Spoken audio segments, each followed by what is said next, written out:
Let's bring you then, Andrew, because with all the exemptions in place, a farm can be worth $3 million before families pay even a penny of inheritance tax. I mean, that can't be that onerous, can it?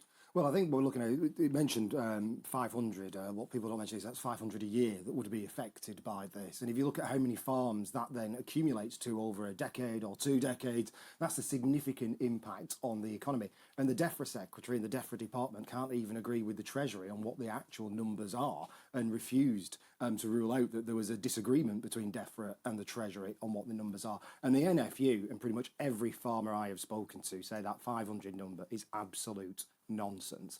Pretty much every farmer I have spoken to in Fylde will be affected by this. Because at the end of the day, why? Because house companies want that land to build houses on. So it has a value that is alternative to farming, that pushes the value of the land and the farm up.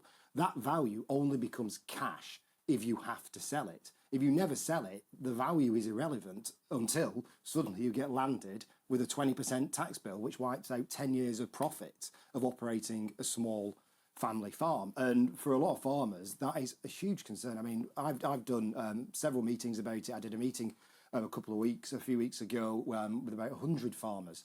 And there is real concern about what it means, because at the end of the day, there's only 2 people who will buy these farms up. And that's big business that wants a land bank, or big farms that want to buy up the small family farms.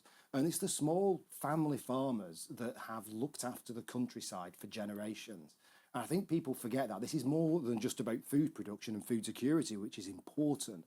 But these small family farmers are the people who look after the countryside. They prevent flooding by keeping streams running. They clean the hedges and look after lanes. They look after the wildlife. They know the land and keep it beautiful. And big companies aren't going to do that. Would you support small farmers if they wanted to go on strike?